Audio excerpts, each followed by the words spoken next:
जिन लोगों ने इक़्तिदार में आने के बाद इंजीनियर्स के मफादात को सीरियस डैमेज किया है, उनके साथ हम राब्ते में नहीं। नजीब हारून साहब जो है ना, वो बेज़रर चेयरमैन थे, मतलब उनका कोई वो नहीं था, लेकिन ज़ाहिर है कि चेयरमैन को बेज़रर नहीं होना चाहिए।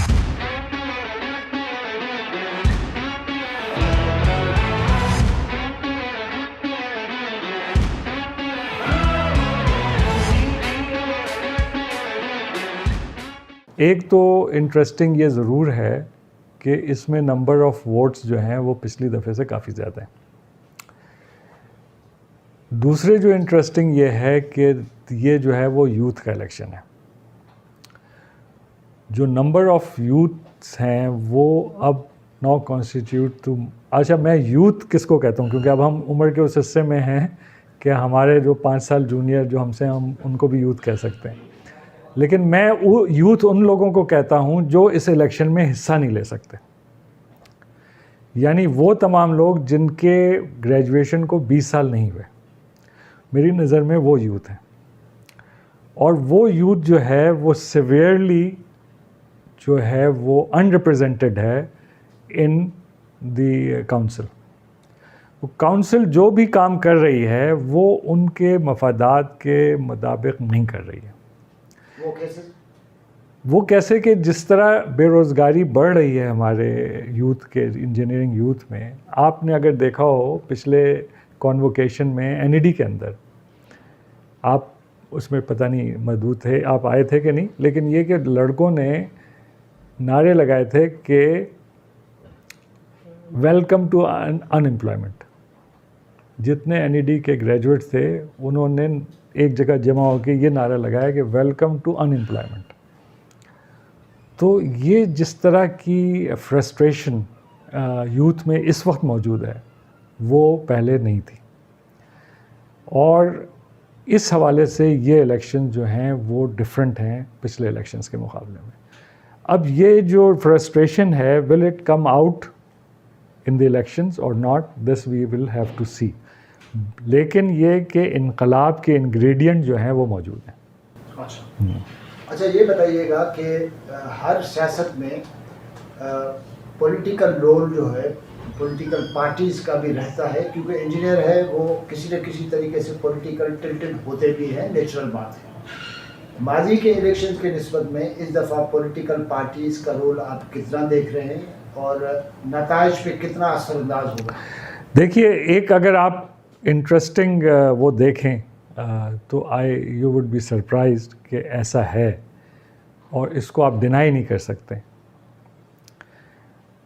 मैं ये नहीं कह रहा कि आइंदा भी ऐसे ही होगा, लेकिन जो अभी तक के पिछले वो हुए हैं, यानी जब से हमारी फ़िज़िकल बैलेटिंग है 2012 से 2011 के दिसंबर में इलेक्शन हुए थे, उस वक्त से जो फ़िज़िकल बैलेटिंग के जो 4 इलेक्शंस हो चुके हैं, उन चारों में वो आदमी चेयरमैन मुंतखब हुआ है जो रूलिंग पार्टी से अलाइंड है।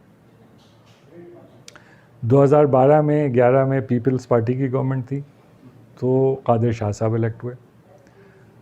उसके बाद 2015 के जो इलेक्शंस हुए उसमें पीएमएल-एन की थी, तो हमारे जावेद सलीम साहब जो पीएमएल-एन से अलाइंड हैं वो इलेक्ट हुए। तो उसके बाद 2018 में फिर इलेक्शंस हुए, उस वक्त भी पीएमएल-एन की वो पार्टी थी और वो था, तो वो फिर दोबारा से मुंतखब हो गए। उसके बाद 2021 में जो पीटीआई से अलाइंड कैंडिडेट थे, एमएनए थे, पाकिस्तान तहरीक इंसाफ के नजीब हारून साहब, वो इलेक्ट हो गए। तो ये चीज़ तो आप इसको अनडिनाइबल फैक्ट है कि जो पार्टी होती है पावर में वो यूज़ करती है state resources to gain, and again this is going to happen this year also. इसमें कोई शक नहीं है कि वो जो स्टेट के रिसोर्सेज हैं वो इस्तेमाल होंगे इलेक्शंस में। इस वक्त कोalition है, 2 पार्टियाँ हैं। हाँ, 2 पार्टियाँ। सिंध में एक की गवर्नमेंट है, वो सिंध में यूज़ होंगे। पंजाब में किसी और की गवर्नमेंट है, वहाँ पंजाब में किसी और की तरफ से यूज़ होंगे।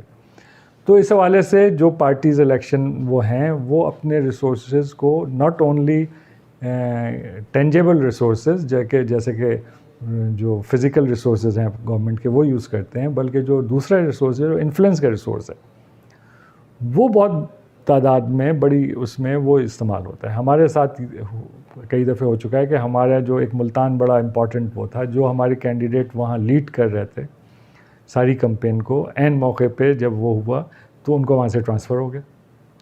अब वो ट्रांसफ़र होकर उनको कहीं और भेज दिया गया। अब वो जब वहाँ चले गए तो जो मुल्तान की कैंपेन को वो लीड कर रहे थे वो एकदम से ज़मीन पे आ गई। तो इस तरह की चीज़ें बुलाना, इन्फ्लुएंस करना, लोगों को बताना कि अगर आप हमारे साथ नहीं होंगे तो इसकी कॉन्सिक्वेंसेस होंगे, ये पिछले जब से ये फ़िज़िकल बैलेटिंग हो रही है ये चीज़ें हो रही हैं और कोई वजह नहीं है कि इस दफ़े ना हो। तो ये तो है।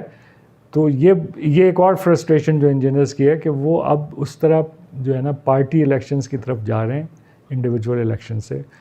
मतलब इंडिविजुअल इलेक्शन यानी उस जो पार्टी का जो चेयरमैन का कैंडिडेट है या सीनियर वाइस चेयरमैन का कैंडिडेट है, उसकी पर्सनल क्वालिफ़िकेशन या पर्सनल उससे ज़्यादा अब ये हो सकता है कि वो किस पार्टी को एफिलिएट कर रहा है, उस पार्टी की क्या पोजीशन है। तो ये चीज़ बड़ी जो है वो है। मतलब दूसरे उसमें जैसे बार काउंसिल्स वगैरह में भी पार्टीज़ के होते हैं, लेकिन जो रियली जो प्रोमिनेंट लॉयर्स हैं ओनली दे गेट इलेक्टेड। तो यहाँ पे ये जो है, ये किसी ने अगर अपने प्रोफेशनल लाइफ में कोई इंजीनियरिंग का काम किया ही ना हो सिरे से, इवन ही गेट्स इलेक्टेड, वो भी आ सकता है। अच्छा, ये बताइएगा कि आप भी चेयरमैन के ओहदे के कैंडिडेट हैं, जैसे आपने ऐलान किया हुआ है। इस वक्त की जो सूरत-हाल है उसको देखते हुए आपको क्या लगता है कि कोई नंबर ऑफ कैंडिडेट्स चेयरमैन के वो घटेंगे, या आप समझते हैं कि इस वक्त 6 की तादाद है, 6 को आपको मैदान में देखते हैं? देखिए, ये फ्लक्चुएट कर रहे हैं। अभी कुछ दिन पहले तक 5 थे, अब शायद 6 हो गए। तो ये बढ़ भी सकते हैं और घट भी सकते हैं, हाँ, और ये भी रह सकते हैं। लेकिन ये कि जैसे कोलिशन बनते हैं वैसे कोलिशन टूटते भी हैं, और ये कोलिशन बनने से चेयरमैन का कैंडिडेट कम हो जाता है, तो कोलिशन टूटने से चेयरमैन के कैंडिडेट बढ़ जाते हैं। आखिर ये बावजूद इसके कि अभी चीज़ें प्रोसेस में होगी, आप किन किन ग्रुप्स के साथ राब्ते में हैं, सीरियस राब्ते में? मैंने आपसे कहा ना कि जो ऑलरेडी जिन लोगों ने इख्तदार में आने के बाद इंजीनियर्स के मफादात को सीरियस डैमेज किया है, उनके साथ हम राब्ते में नहीं हैं। और कैसे होगा कि आप नाम ले सकते हैं? आप देख सकते हैं कि जो लोग इख्तदार में रहे हैं उन्होंने सीरियसली डैमेज किया है इंजीनियर्स के उसको, उनके साथ हम राब्ते में नहीं हैं। गुज़िश्ता 3 चेयरमैन जो है वो उनके साथ आपकी बात नहीं हो सकती? गुज़िश्ता 3 चेयरमैन, मतलब ये कि मैं ये समझता हूँ कि तो आपने कहा कि जो इक़्तिदार में रहे, तो हाँ, इक़्तिदार वालों की बात करूँ, हाँ, जिसमें जावेद सलीम कुरैशी है, जिसमें अब्दुल कादिर शाह साहब हैं, जी, और जिसमें नजीब हारून। नजीब हारून साहब जो है ना वो बेज़रर चेयरमैन थे, मतलब उनका कोई वो नहीं था। लेकिन जाहिर है कि चेयरमैन को बेज़रर नहीं होना चाहिए। Chairman must be assertive. सिर्फ ये नहीं होना चाहिए कि वो जो भी है वो उसको करने दे।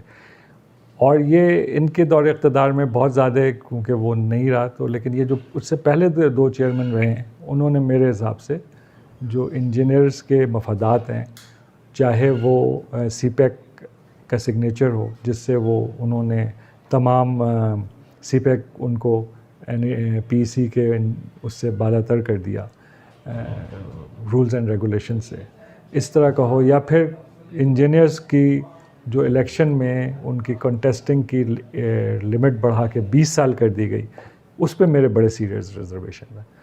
और वो सीरियस रिजर्वेशंस इस तरह के हैं कि आप एक तरीके से जो 80 से 85% ऑफ वोटर्स हैं, they are not allowed to contest. तो this in my opinion is a very serious वो, और इसको फ़ौरन ख़त्म